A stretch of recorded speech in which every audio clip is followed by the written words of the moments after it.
Hello friends, welcome to Biswajoy YouTube channel. Biswajoy YouTube চ্যানেলে তোমাদের সকলকে স্বাগত জানাই।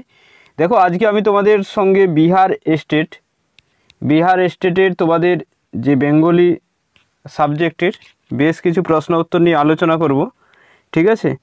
তো দেখো, এখানে আমি তোমাদের যে বিহার স্টেটের যে বেঙ্গলি সিলেবাস, তার যে ইউনিট 3 আছে, সেখানে তোমাদের যে শ্রীকান্ত প্রথম পর্ব আছে, বড় দিদি আছে এবং চরিত্রহীন আছে। এই তিনটি যে উপন্যাস আছে, সেই উপন্যাস থেকে বেশ কিছু তোমাদের জন্য এমসিকিউ প্রশ্ন উত্তর নিয়ে আজকে এসেছি।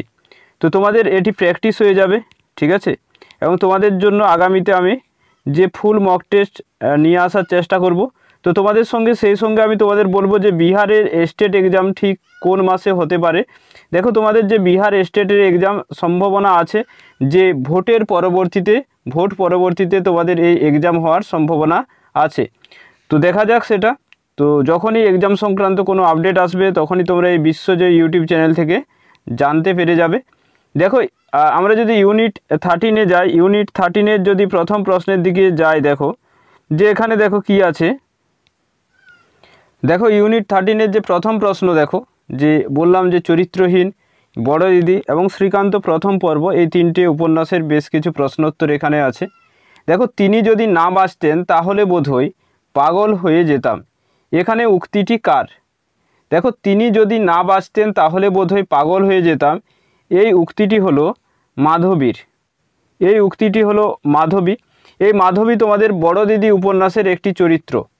মাধবী হলো বড় দিদি উপন্যাসের একটি চরিত্র এবং এই মাধবী ব্রজেও, ঠিক আছে, যে ব্রজ আছেন, যে মাধবী এবং প্রমীলার পিতা, এই ব্রজের বড় স্ত্রী, ঠিক আছে। আর স্বামীর নাম কি? মাধবীর স্বামীর নাম আমরা পরবর্তীতে পাবো যে যোগেন্দ্র, ঠিক আছে। এগুলো আছে, তাহলে এটি তোমাদের মাধবীর এটি উক্তি।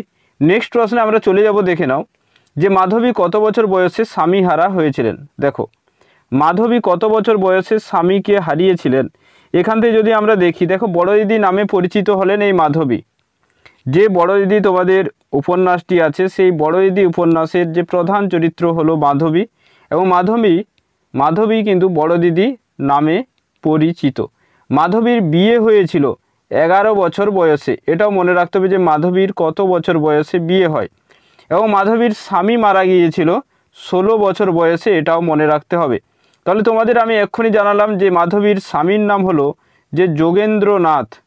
মাধবীর স্বামীর নাম হলো কি? যোগেন্দ্রনাথ। মাধবীর বিয়ে হয়েছিল 11 বছর বয়সে, মনে রাখতে হবে। আমরা যদি পরবর্তী প্রশ্নের দিকে যাই, দেখো 3 নম্বর প্রশ্ন, যে মাধবীর শ্বশুরবাড়ি কোথায় অবস্থিত। দেখো, মাধবীর শ্বশুরবাড়ি কোথায় অবস্থিত? সোমরাপুর, পাবনা জেলা, গোলাগাঁও না পশ্চিমাঞ্চল।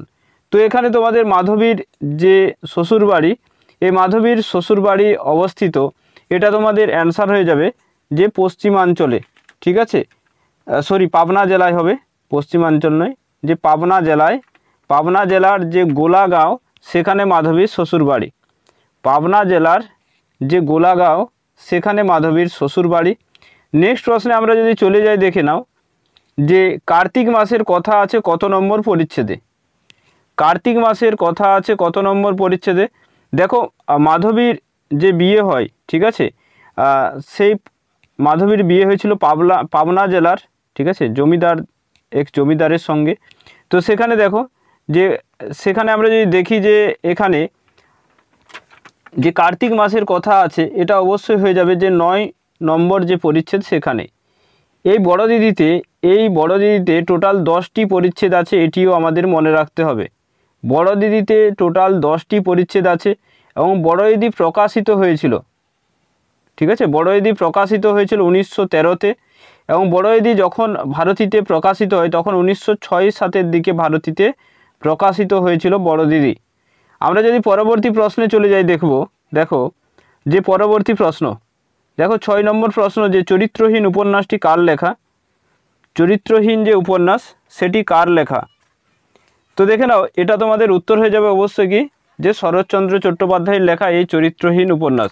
দেখো, এই চরিত্রহীন উপন্যাসে আমরা যদি দেখি যে চরিত্রহীন উপন্যাসে আমাদের একটি প্রধান চরিত্র আছে, যেটা চোখের বালির বিনোদিনী কে কেন্দ্র করে শরৎচন্দ্র চট্টোপাধ্যায় অঙ্কন করেছিলেন সেটি হচ্ছে কিরণময়ী চরিত্র এখানে আমাদের আছে। চরিত্রহীন উপন্যাসের একটি প্রধান চরিত্র মধ্যে একটি কিরণময়ী চরিত্র কিন্তু এই চরিত্রহীন উপন্যাসে আছে। দেখো সেই সঙ্গে মনে রাখবে যে চরিত্রহীন যে উপন্যাস সেই উপন্যাস প্রকাশিত হয়েছিল 1917 খ্রিস্টাব্দে, ঠিক আছে। যে পত্রিকায় প্রকাশিত হয়েছিল সেটি হচ্ছে যমুনা পত্রিকায় এবং এই চরিত্রহীন উপন্যাসের পরিচ্ছেদ সংখ্যা হচ্ছে 45টি। তাহলে এতগুলো তথ্য কিন্তু আমাদের মনে রাখতে হবে। আমরা যদি পরবর্তী প্রশ্নে চলে যাই, দেখে নাও যে চরিত্রহীন উপন্যাসের পরিচ্ছেদ সংখ্যা কত। আমি এক্ষুনি তোমাদের জানালাম যে চরিত্রহীন উপন্যাসের পরিচ্ছেদ সংখ্যা হলো 45টি। চরিত্রহীন উপন্যাসের যে পরিচ্ছেদ সংখ্যা কতগুলো? 45টি। নেক্সট প্রশ্নে আমরা চলে যাব, দেখে নাও যে মাধবীর শ্বশুর বাড়ি হলো কোথায়। এটা আমি তোমাদের সঙ্গে আলোচনা করলাম যদিও, যে মাধবী এখানে আছে, তো মাধবীর শ্বশুর বাড়ি কোথায়? এটা বললাম যে পাবনা জেলায়। মাধবীর শ্বশুর বাড়ি কোথায়? পাবনা জেলায়। পাবনা জেলার গোলা গ্রামে মাধবীর শ্বশুর বাড়ি। গোলা গ্রামে, জোলাগ্রাম নয়, এখানে অপশান বি হয়ে যাবে সঠিক উত্তর, ঠিক আছে। এরপর দেখে নেব আমরা পরবর্তী প্রশ্নের দিকে যাব। দেখে নাও যে পরবর্তী প্রশ্ন এখানে আছে যে সতীশ কোন স্কুলে পড়ে? সতীশ কোন স্কুলে পড়ে? এলোপ্যাথি, হোমিওপ্যাথি না আয়ুর্বেদিক? এই সতীশ চরিত্রটি আমাদের আছে চরিত্রহীন উপন্যাসে। এই সতীশ চরিত্রটি আছে আমাদের চরিত্রহীন উপন্যাসে।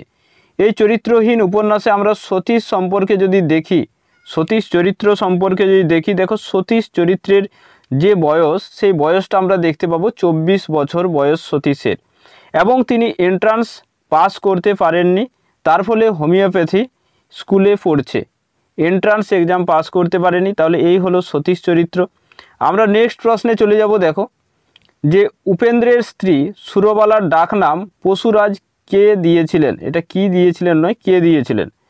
যে এখানে দেখো উপেন্দ্রের যে স্ত্রী, উপেন্দ্রের স্ত্রী হলেন যে সুরবালা। উপেন্দ্রের স্ত্রী হলেন সুরবালা। তো এই সুরবালা নামটা দিয়েছিল পিতামহ। তাহলে পশুরাজ যে নামটি দিয়েছিল সুরবালার উপেন্দ্রের স্ত্রীর, সেটা হচ্ছে পিতামহ। তো এই ধরনের প্রশ্ন কিন্তু তোমাদের পরীক্ষায় আসার সম্ভাবনা আছে। নেক্সট প্রশ্নে আমরা চলে যাব। দেখো প্রমীলার পিতার নাম কি? প্রমীলার পিতার নাম কি? দেখো এখানে যে প্রমীলা, এই প্রমীলার পিতার নাম কি? রায় মহাশয়, ব্রজরাজ লাহিড়ী, সোমেন না মথুরনাথ?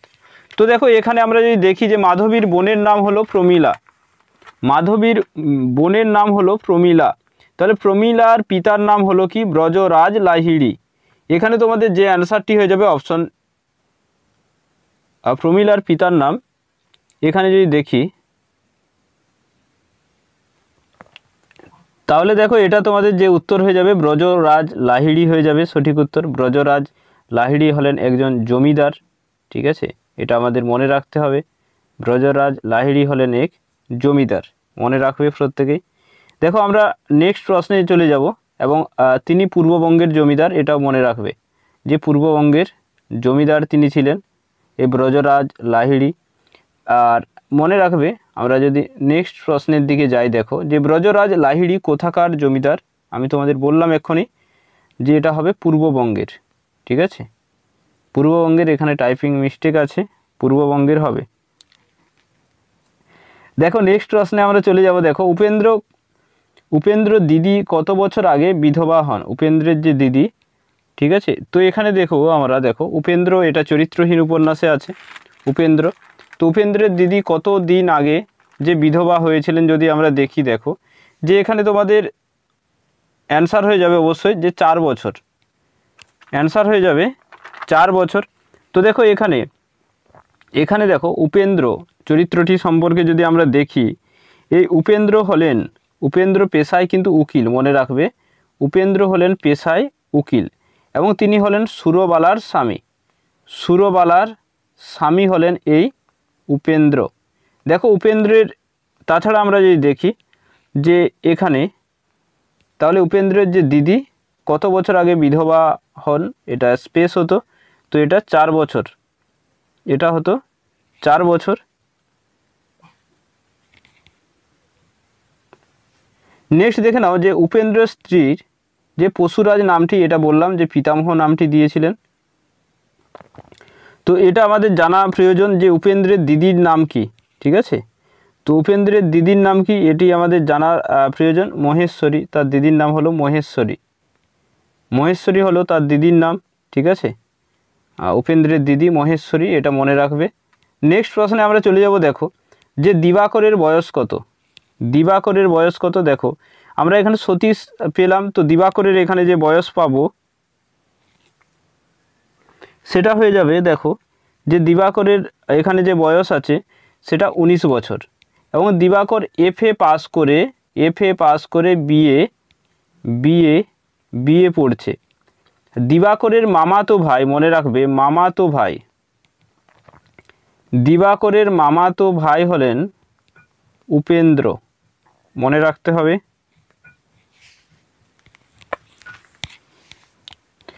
নেক্সট দেখে নাও যে মোক্ষদা বিপিনের কাছ থেকে কত টাকা নিয়ে মদ খেয়েছে।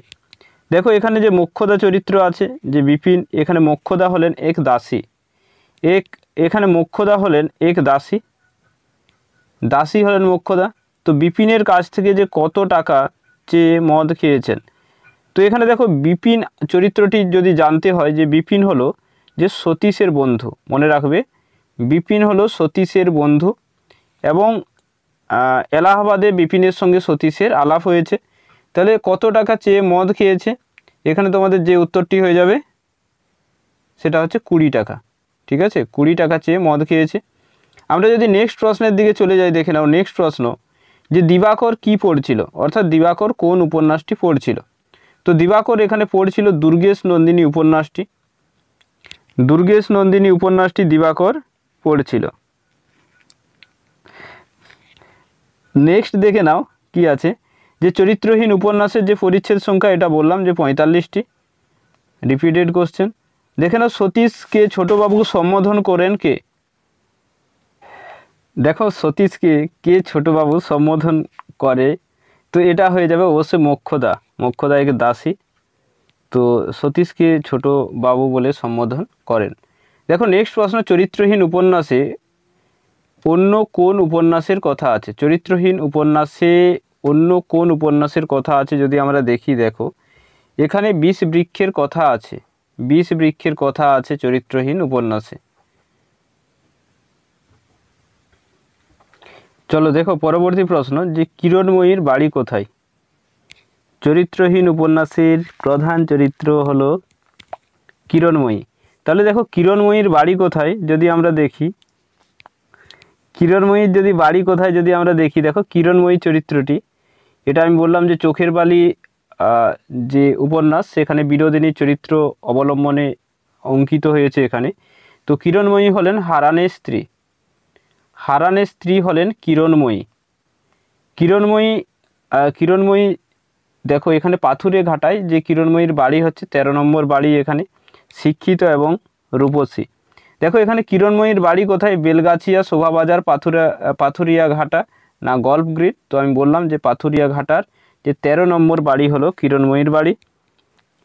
এছাড়া দেখে নাও আমরা যদি পরবর্তী প্রশ্নের দিকে যাই, দেখো যে বিষের ছুরি গল্পের নায়ককে, বিষের ছুরি যে গল্পটি সম্পর্কে এখানে বলা হয়েছে সেই গল্পের নায়ককে, এখানে তোমাদের যে উত্তরটি হয়ে যাবে, দেখো যে বিজয়চন্দ্র কুমার, ঠিক আছে, বিজয়চন্দ্র কুমার এই গল্পটি লেখা হয়, তো সেই গল্পটিতে নায়ক রাখা হয়েছিল বিজয়চন্দ্র কুমারকে। দেখো নেক্সট প্রশ্ন, পরেশনাথের মৃত্যু হয় কোন রোগে। পরেশনাথ যে চরিত্রটি আছে, যিনি হলেন জগত্তারিণীর স্বামী, পরেশনাথ হলেন জগত্তারিণীর স্বামী, জগত্তারিণীর স্বামী হলেন এই পরেশনাথ। এই পরেশনাথ মনে রাখবে যে একজন পেশায় ছিলেন কিন্তু ব্যারিস্টার, পেশায় ছিলেন ব্যারিস্টার, এবং তিনি মারা যান হৃদরোগে। অপশন সি হবে সঠিক উত্তর। নেক্সট প্রশ্ন দেখো, যে এই যে আমরা দেখতে পাবো চরিত্রহীন উপন্যাসে বঙ্কিমচন্দ্রের কতগুলো রচনার উল্লেখ আছে, এটা অবশ্যই হয়ে যাবে যে বঙ্কিমচন্দ্রের দুর্গেশ নন্দিনীর কথা এখানে আছে, এটা দুর্গেশ নন্দিনী হবে এবং 20 বৃক্ষ হবে, দুটো হবে, ঠিক আছে, দুটো উপন্যাসের কথা আছে, দুর্গেশ নন্দিনী এবং 20 বৃক্ষ। দেখো নেক্সট প্রশ্নে যদি আমরা যাই, যে সুরবালার বোন কে? সুরবালার বোন হলেন কিন্তু শচী। সুরবালার বোন হলেন শচী, মনে রাখবে। ঠিক আছে, শচীর বয়স হচ্ছে 12-13 বছর। 12-13 বছর। শচী কিন্তু খোঁড়া ছিল, খোঁড়া ছিল শচী। ঠিক আছে, নেক্সট প্রশ্নে আমরা চলে যাব। দেখো যে হারানের মা কে? হারানের মা কে ছিলেন? এখানে হারান যে কিরণময়ীর স্বামী ছিলেন, এই হারান, সে হারানের মা। হারান যদি দেখি যে হারানের মা কে ছিলেন, তাহলে তোমাদের এখানে হয়ে যাবে অঘোরময়ী।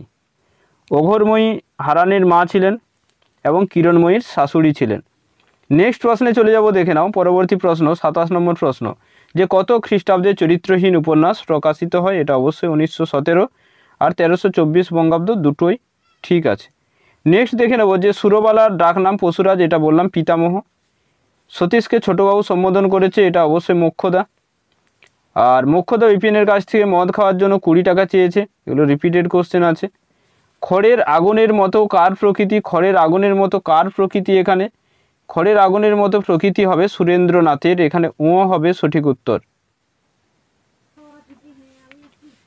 দেখো পরবর্তী প্রশ্নে যাব যে সুরেন্দ্রনাথ প্রমাদ গণিল কোথায়? সুরেন্দ্রনাথ প্রমাদ গণিল কোথায়? তো এটা তোমাদের যে অ্যান্সার হয়ে যাবে অবশ্যই কলকাতার রাজপথে। তো এটি উত্তর হয়ে যাবে তোমাদের কলকাতার রাজপথে। দেখো পরবর্তী প্রশ্নে যদি আমরা যাই, দেখে নাও এখানে আছে যে মাধবী কত বছর বয়সে বিয়ে হয়েছিল মাধবীর? এটা বললাম যে 11 বছর বয়সে মাধবীর বিয়ে হয়েছিল। মাধবীর বিয়ে হয়েছিল 11 বছর বয়সে। ঠিক আছে, আর 16 বছর বয়সে মাধবী হয়েছিলেন বিধবা। চলো নেক্সট প্রশ্নে আমরা চলে যাব। দেখো যে রতন জাতিতে ছিল কোন জাতি? রতন জাতিতে কোন জাতির ছিলেন দেখে নাও। তো রতন জাতিতে ছিলেন নাপিত। রতন ছিলেন জাতিতে নাপিত ছিলেন। নেক্সট দেখে নাও পরবর্তী প্রশ্ন, যে শ্রীকান্ত উপন্যাসের যে প্রথম পর্বের পরিচ্ছেদ সংখ্যা কত? শ্রীকান্ত উপন্যাসের যে প্রথম পর্বের যে পরিচ্ছেদ সংখ্যা হলো 12টি। ঠিক আছে, 4টি পর্বের মধ্যে যে প্রথম পর্ব তার পরিচ্ছেদ সংখ্যা 12টি। নেক্সট প্রশ্নে আমরা চলে যাব।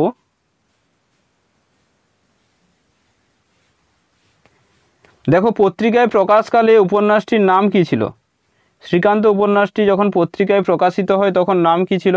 তখন ছিল শ্রীকান্তের ভ্রমণ কাহিনী, এবং যিনি রচনা করেছিলেন তার নাম হলো শ্রীকান্ত শর্মা, মনে রাখবে। নেক্সট প্রশ্নে আমরা চলে যাব। দেখো 37 নম্বর প্রশ্ন, যে শ্রীনাথের বাড়ি কোথায়? যে শ্রীনাথ শ্রীকান্তের প্রথম দিকেই আছে, সেই শ্রীনাথের বাড়ি কোথায়? সেই শ্রীনাথের বাড়ি হলো বারাসাতে। বারাসাতে বাড়ি হলো শ্রীনাথের। নেক্সট দেখে নাও যে শ্রীকান্ত উপন্যাসে বহুরূপী বাঘ সেজেছিল কে?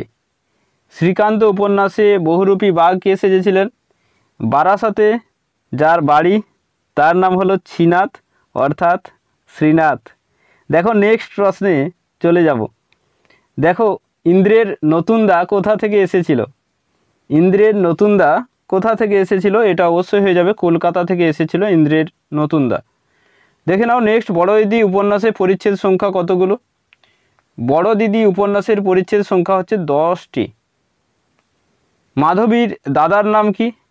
মাধবী এবং প্রমীলা ব্রজরাজ লাহিড়ীর 2 কন্যা, তো এদের দাদার নাম হলো শিবচন্দ্র। অপশন বি হবে সঠিক উত্তর। দেখে নাও নেক্সট প্রশ্ন, যে সুরেন্দ্র কতদিন হাসপাতালে অজ্ঞান অবস্থায় ছিল? এবং অজ্ঞান অবস্থায় থাকাকালীন সুরেন্দ্র বড় দিদির এই শুধুমাত্র নাম নিত, এটাও মনে রাখতে হবে। তো মনে রাখবে চরিত্রহীন উপন্যাস থেকে সুরেন্দ্র প্রধান চরিত্র আছে এবং মাধবী হচ্ছে প্রধান চরিত্র। এই দুটো চরিত্রকে কেন্দ্র করে উপন্যাসটি গড়ে উঠেছে। একটা বৃহৎ গল্পের মতো এর আয়তন। উপন্যাস যদিও বলেছেন শরৎচন্দ্র চট্টোপাধ্যায়। তো সুরেন্দ্রনাথ কতদিন হাসপাতালে অজ্ঞান অবস্থায় ছিলেন, জ্ঞান হারিয়েছিলেন? এটা তোমাদের যে উত্তর হয়ে যাবে দেখো সেটা অবশ্যই হয়ে যাবে 4-5 দিন। নেক্সট প্রশ্নে আমরা চলে যাব। দেখে নাও যে ইন্দ্রনাথ শ্রীকান্তকে কথায় কথায় কি বলতেন? ইন্দ্রনাথ শ্রীকান্তকে কথায় কথায় কি বলতেন? গাধা, বোকা, পাগল, কোনোটিই নয়। তো এখানে তোমাদের যে উত্তর হয়ে যাবে গাধা বলতো। গাধা বলতো ইন্দ্রনাথ শ্রীকান্তকে। নেক্সট দেখে নাও ইন্দ্রনাথ শ্রীকান্তকে যে নেশা পান করতে বলেছিলেন সেটা কি? সিদ্ধি, সিগারেট, চুরুট, না উপরের এক থেকে বা একের অধিক? এই ধরনের প্রশ্ন তোমাদের অপশন পরীক্ষায় থাকে বিহার স্টেটের। তো এটা তোমাদের অ্যান্সার হয়ে যাবে একের অধিক। নেক্সট দেখে নাও শেষ প্রশ্ন আজকের এই মক টেস্টের, যে পিসিমার বড় ছেলের নাম কি? পিসিমার বড় ছেলের নাম কি? তো এটা তোমাদের শ্রীকান্ত থেকেই নেওয়া হয়েছে, নবীন হলো পিসিমার বড় ছেলে। তাহলে দেখো বিহার স্টেটের তোমাদের ইউনিট 13 থেকে গুরুত্বপূর্ণ আমি তোমাদের সঙ্গে আলোচনা করলাম যে প্রশ্নগুলো, 45টি প্রশ্ন।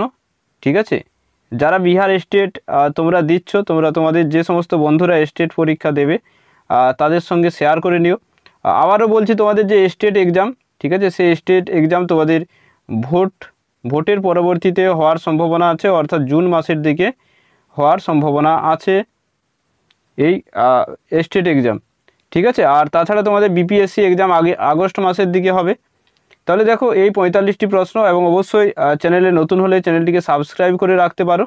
আর যারা আমাদের টেলিগ্রাম গ্রুপে যুক্ত হওনি, যুক্ত হতে পারো, ডেসক্রিপশন বক্সে লিঙ্ক রয়েছে। প্রত্যেকে সুস্থ থাকবে, প্রত্যেকের জন্য অনেক অনেক শুভকামনা। Thank you so much.